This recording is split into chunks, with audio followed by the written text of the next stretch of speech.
បញ្ហាឈឺសន្លាក់គៀបសរសៃលើសជាអាស៊ីតធ្វើឲ្យខ្ញុំស្ទើរស្រែកស្ទើរយំនេះគឺជាសម្ដីពិតរបស់អតិថិជនដល់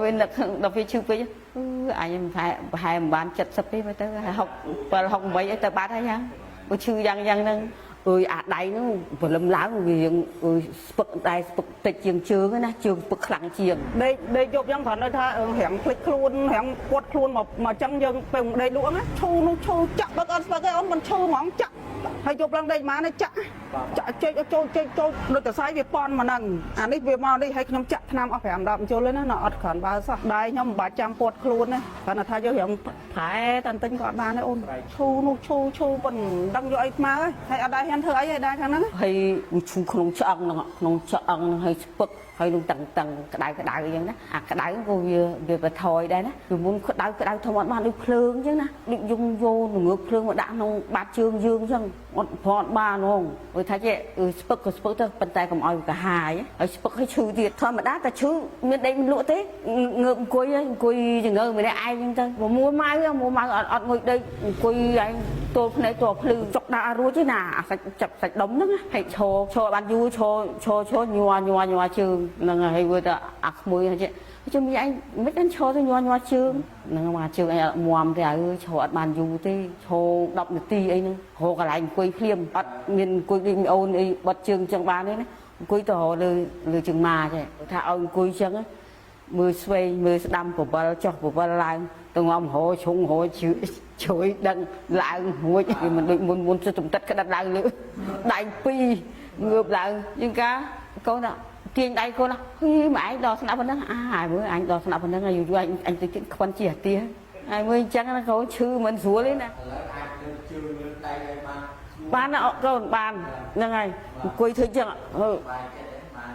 មានអីសុបាយចិត្តតែកូនពីបាន70%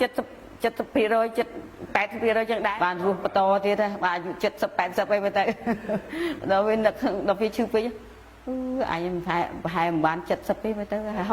68អីទៅបាត់ហើយយ៉ាងបើឈឺយ៉ាងហ្នឹងពីមុនហ្នឹងធ្លាប់នេះជើងខាងនេះ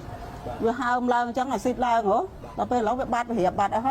ហើយជង្គង់ពីមុនឈឺតវ៉ាអីចឹងអង្គុយពីផ្ទះលោកចឹងតលដាយចឹងធីងគូមុនមកតោច្រត់ដាយទៅក្រោមហើយបានឡើងរួចឥឡូវអត់ទេឡើងមុនហើយដល់ពេលខ្ញុំទៅវត្តសានេះសាមុនតិចប្រែម្នេះ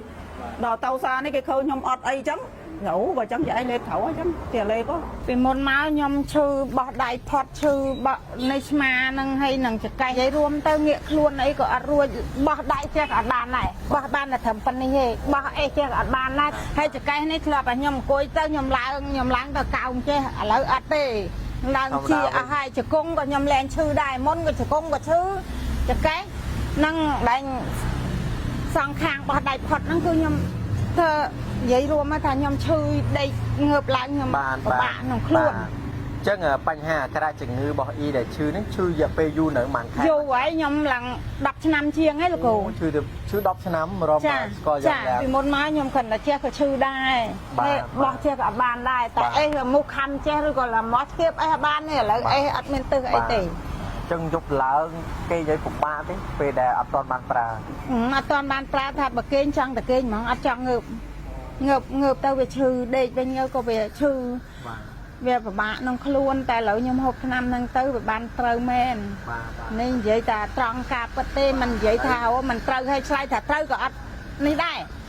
អត់ពិតដែរនិយាយអីការពិតចាក់ដោតគៀបតសៃគៀបចកេះគៀបកន្លែងណាគឺឈឺកន្លែងបោះដៃផុតហ្នឹងគឺខ្ញុំហូបត្រូវទាំងអស់សូមឲ្យបងប្អូន